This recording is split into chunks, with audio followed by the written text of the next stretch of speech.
നമസ്കാരം പ്രിയ സുഹൃത്തുക്കളെ. വിനിമയത്തിൽ നിശബ്ദതയാണോ, ശബ്ദമാണോ, അതോ സംസാരമാണോ കൂടുതൽ ഫലപ്രദം എന്നാലോചിക്കുന്നത് രസകരമായിട്ടുള്ള ഒരു കാര്യമാണെന്ന് തോന്നുന്നു. സാധാരണയുള്ള നമ്മളുടെ ഒത്തുചേരലുകളിൽ സംസാരത്തിനാണ് അമിത പ്രാധാന്യം കിട്ടുന്നത്. നമ്മൾ സംസാരിച്ചു കൊണ്ടേയിരിക്കുകയാണ്. വളരെയധികം കാര്യങ്ങൾ സംസാരിക്കുന്ന സമയത്തും മറ്റുള്ളവരറിയരുത് എന്ന് വിചാരിക്കുന്ന കാര്യങ്ങൾ അറിയാതെ മനസ്സിൽ അടക്കി പിടിക്കാനും, മാറ്റിപ്പറയണമെന്ന് വിചാരിക്കുന്ന കാര്യങ്ങൾ മാറ്റിപ്പറയാനും, മറ്റുള്ളവരെ തെറ്റിദ്ധരിപ്പിക്കാനും, മറ്റുള്ളവരെ സംസാരിച്ച് ഇരുത്താനും, അല്ല ടോക്കിംഗ് ഡൗൺ എന്ന് പറയുന്നത്, ഇത്തരത്തിലുള്ള പരസ്പര മത്സരങ്ങളുടെ ഒരു ശബ്ദഘോഷയാത്രയായി പലപ്പോഴും നമ്മളുടെ സമ്മേളനങ്ങൾ മാറാറുണ്ട്. അപ്പം ഇവിടെ നിശബ്ദതയ്ക്ക് എന്ത് റോളാണ്, എന്ത് ഭാഗമാണ് വഹിക്കാനുള്ളത് എന്ന് ആലോചിക്കുന്നത് നല്ലതായിരിക്കും. മനുഷ്യൻ അവൻ്റെ വ്യക്തിത്വം വികസിച്ചു വരുമ്പോൾ ഇൻഡിവിജ്വേഷൻ എന്ന് പറഞ്ഞ് അവൻ വളർന്നു വരുമ്പോൾ അവൻ പഠിച്ച സാഹചര്യങ്ങളിൽ നിന്ന്, അവൻ വെള്ളവും വളവും നേടിയ സാഹചര്യങ്ങളിൽ നിന്ന് അവന് വളർന്നു വന്നൊരു വ്യക്തി എന്ന രീതിയിൽ ശാഖകളും ഉപശാഖകളും ചില്ലകളും ഇലകളും ഒക്കെ ആയി വളർന്ന്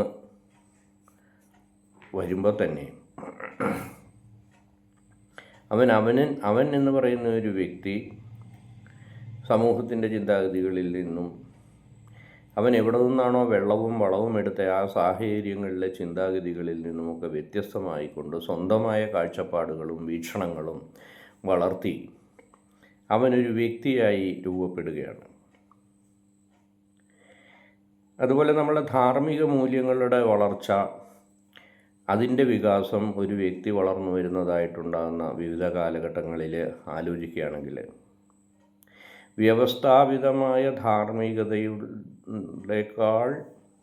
വ്യക്തിഗതമായ ധാർമ്മികതയുടെ ഉന്നത തലങ്ങളിലേക്ക് ഒരു വ്യക്തി എത്തുമ്പോൾ പലപ്പോഴും സമൂഹം നിഷ്കർഷിക്കുന്നതായ ധാർമ്മികതയുടെ നിയമങ്ങൾക്ക് യോജിക്കുന്നതല്ലെങ്കിലും അവനവൻ്റെ ധാർമ്മികത അതിനേക്കാൾ ശക്തമായി ഒരു മനുഷ്യൻ്റെ വ്യക്തിത്വം രൂപപ്പെടുത്തുന്നതിൽ സ്വാധീനിക്കുന്നുണ്ട്.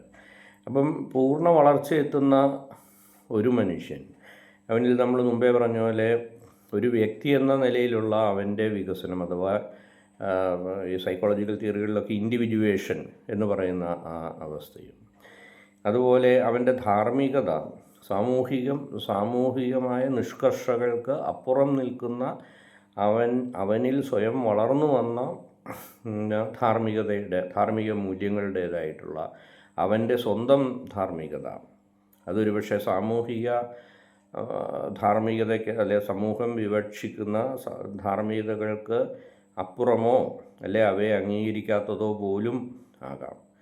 അപ്പം അതുപോലെ നമ്മൾ മുമ്പൊരിക്കൽ സെൽഫ് എന്ന് പറയുന്ന ഒരു കോൺസെപ്റ്റ്, അല്ലെങ്കിൽ ഞാനെന്ന വ്യക്തി എങ്ങനെ സമൂഹവുമായിട്ട് മറ്റു വ്യക്തികളുമായിട്ട് മാറി നിൽക്കുന്നു എന്നുള്ള ആ ഒരു വ്യക്തിത്വബോധം, അപ്പം ഇതും വളർന്നു വരികയാണ്. അപ്പോൾ അതുപോലെ ഇന്ന് ഈ കമ്മ്യൂണിക്കേഷൻ ഇതിനകത്തൊക്കെ വന്നേക്കുന്ന വളർച്ച കാരണം ലോകത്ത് നടക്കുന്ന ഏത് കാര്യങ്ങളും ഒരു കൊച്ചുകുട്ടി എവിടെ നടക്കുന്ന കാര്യങ്ങളും വിവിധ ചിന്താധാരകളും അറിയാൻ അവന് സാധ്യമാണ്, അറിഞ്ഞുകൊണ്ടാണ് ഇരിക്കുന്നത്. അപ്പം ഈ വിവിധങ്ങളായ ചിന്താധാരകളുടെ ഒരുപക്ഷെ അതിപ്രസരം ഒരു വ്യക്തിയെ ഒരു സമൂഹത്തിൽ പരസ്പരം ഇണക്കി നിർത്തുന്ന സാമൂഹികമായ ബന്ധങ്ങളെക്കാൾ ഒരു വ്യക്തിക്ക് അവൻ്റെ ചിന്താഗതി, അവൻ്റെ ഇഷ്ടാനിഷ്ടങ്ങൾ, അവൻ്റെ ലോക കാഴ്ചപ്പാടുകൾ, അവൻ്റെ പെർസെപ്ഷൻ, അവൻ്റെ കോൺസെപ്റ്റ് ഓഫ് സെൽഫ്, അവൻ്റെ ഞാൻ മുമ്പേ പറഞ്ഞതുപോലെ അവനിൽ വളർന്നു വരുന്ന വളരെ വ്യക്തിയാധിഷ്ഠിതമായ ധാർമ്മികത, അല്ലെങ്കിൽ അവൻ എന്ന ഇൻഡിവിജ്വലിൻ്റെ ആ നിലനിൽപ്പ്, അത് അവൻ്റെ തൊട്ടു ചുറ്റുമുള്ള സമൂഹത്തിൽ നിന്ന് ഒരു പക്ഷേ വിഭിന്നമായിരിക്കും.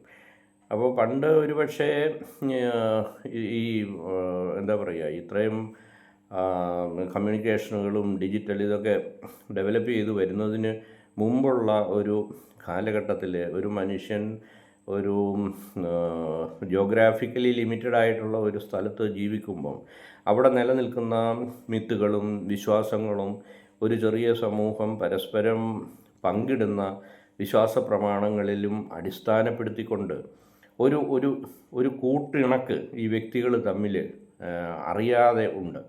അപ്പോൾ അങ്ങനെയുള്ള ഒരു സാമൂഹികമായ ബന്ധത്തിന് ഈ വിശ്വാസങ്ങളും പ്രാദേശികമായിട്ടുള്ള മിത്തുകളും അവരുടെ ഒരുമിച്ചുള്ള ഒരു സമൂഹമെന്ന നിലയിൽ അവരൊരുമിച്ച് അനുഭവിക്കുന്ന ആകാംക്ഷകളും അവരുടെ പ്രതീക്ഷകളും അവരുടെ നിരാശകളും അവരുടെ സമ്പ്രദായങ്ങളും ഇത് അവരെ വളരെ യോജിപ്പിച്ച് നിർത്തുന്നുണ്ട്. അപ്പം ഒരു ചെറിയ സമൂഹത്തിൽ ഒരാൾ ജീവിക്കുമ്പം ആ പരസ്പര സാമൂഹിക ബന്ധമെന്ന് പറയുന്നത് ഒരിക്കലും ചോദ്യം ചെയ്യപ്പെടുന്നില്ല.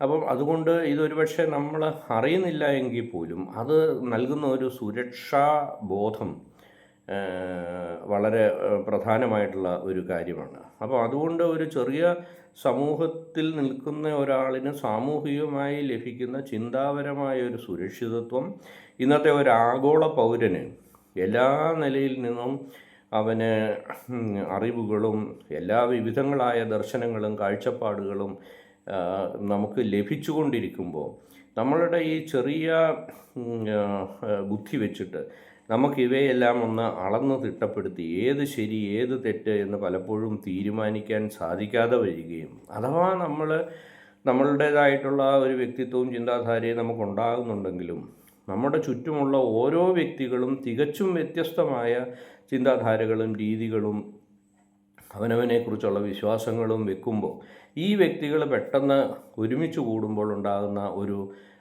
ഒരു പരസ്പരമുള്ള സംവാദങ്ങൾ, സംഭാഷണങ്ങൾ പലപ്പോഴും വളരെ ഉപരിപ്ലവമായി പോകുന്നതായിട്ട് നമുക്ക് കാണാം. അപ്പോൾ ഇത്തരം സന്ദർഭങ്ങളിൽ നമുക്ക് ആ ഒരു പൊതു വിശ്വാസവുമായി പൊതു ചിന്താഗതിയുമായി നമുക്ക് ഒരുപക്ഷെ യോജിക്കാൻ കഴിയുന്നില്ല എങ്കിൽ ആ ഒരു ചുറ്റുപാടിൽ പലപ്പോഴും എനിക്ക് തോന്നുന്നു കൂടുതൽ മാനുഷികത പരസ്പരം കൈമാറാൻ കുറച്ചുകൂടി നല്ലതൊരു പക്ഷേ നിശബ്ദതയായിരിക്കും.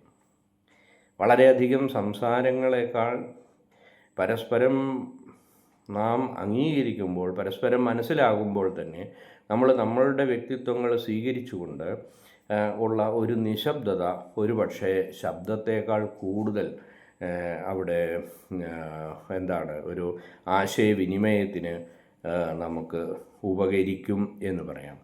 പക്ഷേ ഈ പറഞ്ഞു വന്നതുപോലെ ഇതൊരു കറക്റ്റ് മിക്സ് ഓഫ് ശബ്ദവും നിശബ്ദതയും വേണം എങ്കിലേ നമുക്കത് മുമ്പോട്ട് പോകാൻ പറ്റൂ. പൂർണ്ണമായി നിശബ്ദ ആയിപ്പോയാൽ നമ്മളൊരു പക്ഷേ ഈ റൊമാൻറ്റിക് കാലഘട്ടത്തിലൊക്കെ പറയുന്ന പോലെ പൂർണ്ണമായ നിശബ്ദത വഴി നമ്മളെന്തോ ആശയം കൈമാറുന്നുണ്ട് എന്ന തെറ്റിദ്ധാരണയുടെ അടിസ്ഥാനത്തിൽ പൂർണ്ണ നിശബ്ദതയായി പോകുമ്പോൾ അവിടെ ഒരു ആശയവിനിമയം നടക്കുന്നുണ്ട് എന്നും പറയാൻ സാധിക്കത്തില്ല. അതേസമയം നമ്മളുടെ വാദമുഖങ്ങൾ, നമ്മളുടെ ചിന്താഗതികൾ വിവിധങ്ങളായ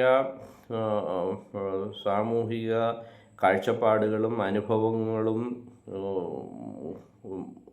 ഉള്ള ഓരോ വ്യക്തികളും തമ്മിലുള്ള ഒരു കൂടിച്ചേരലിൽ ഇത് പരസ്പര സംഭാഷണം ഒന്നുകിലത് വളരെ ഉപരിപ്ലവമായിട്ട് മാത്രം നിൽക്കുകയും, അഥവാ അത് ആത്മാർത്ഥതയുടെ തലത്തിലേക്ക് കടക്കുന്നുണ്ടെങ്കിൽ അതൊരു പക്ഷേ നിശബ്ദതയിൽ കൂടെ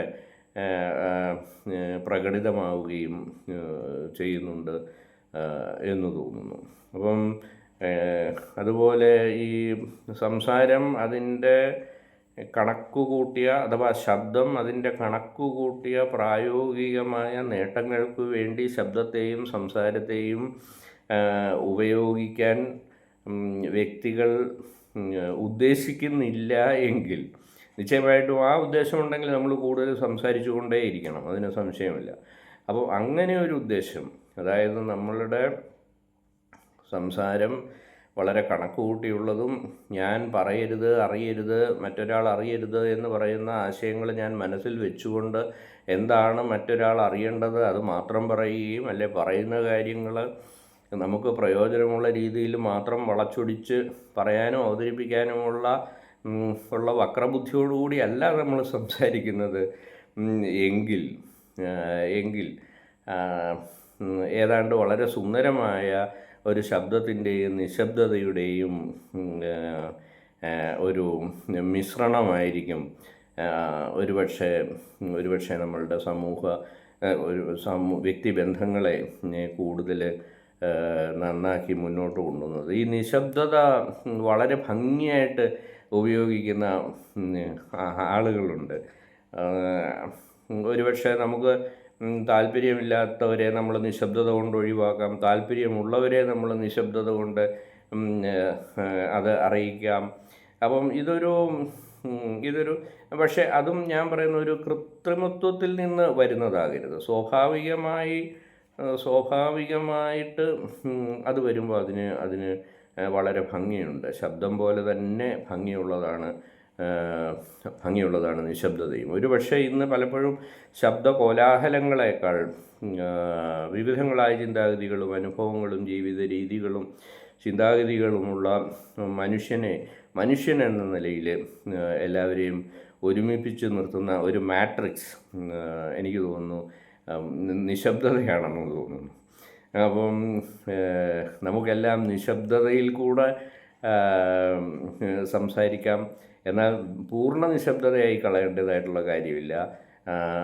അത്യാവശ്യം നമുക്ക് സംസാരിക്കുകയും ചെയ്യാം. പലപ്പോഴും പല കാര്യങ്ങളും നമുക്ക് പറഞ്ഞു കഴിയുമ്പോൾ ചിലപ്പോൾ നമുക്ക് തോന്നും അത് പറയേണ്ടിയിരുന്നില്ല എന്ന് തോന്നും. അതുപോലെ പലപ്പോഴും പലതും പറയണമെന്ന് തോന്നിയ സന്ദർഭങ്ങളിൽ നമ്മൾ നിശബ്ദരായിപ്പോയി എന്നും വരും. അപ്പോൾ ഇത്തരത്തിലുള്ള മാനുഷികമായ എന്താണ് പറയുക, സംസാരിക്കേണ്ട സമയത്ത് സംസാരിക്കാതിരിക്കുകയും അഥവാ നിശബ്ദരായിരിക്കേണ്ട സമയത്ത് നമ്മൾ സംസാരിക്കുകയും ചെയ്യുന്ന തെറ്റുകുറ്റങ്ങളൊക്കെ മനുഷ്യരെന്നുള്ള രീതിയിൽ നമുക്കെല്ലാം സംഭവിക്കും. അതിൻ്റെ ഒരു അലവൻസ് നമ്മളതിന് കൊടുത്തു കഴിയുമ്പോൾ പോലും എനിക്ക് തോന്നുന്നു നമുക്കെല്ലാം പരസ്പരം സംസാരത്തിൻ്റെയും നിശബ്ദതയുടേതുമായിട്ടുള്ള ഏറ്റവും ഭംഗിയുള്ള ഒരു മിശ്രണം കൊണ്ട് നമ്മളുടെ വ്യക്തിബന്ധങ്ങൾ കൂടുതൽ നല്ലതാക്കാനും നന്മയിലൂന്നിയ പ്രതീക്ഷയിലൂന്നിയ ഒരു ജീവിത ആശയമോ സന്ദേശമോ നമുക്ക് നമ്മളുടെ മനസ്സിലും നമ്മളുടെ ചുറ്റുവട്ടത്തും പകരാനും ആ ഒരു സൗകുമാര്യത്തിൽ ഭംഗിയിൽ നമുക്ക് ഏവർക്കും ജീവിക്കാനും സാധിക്കട്ടെ. പെട്ടെന്ന് ഇതിങ്ങനെ മനസ്സിൽ ഈ നിശബ്ദതയെക്കുറിച്ചും ശബ്ദത്തെക്കുറിച്ചും ആലോചനകൾ വന്നപ്പോൾ വെറുതെ ഇങ്ങനെ സംസാരിക്കാമെന്ന് വിചാരിച്ചു. ചെറിയ കാര്യമാണ് പറഞ്ഞു. കേട്ടതിന് നന്ദി. നമസ്കാരം.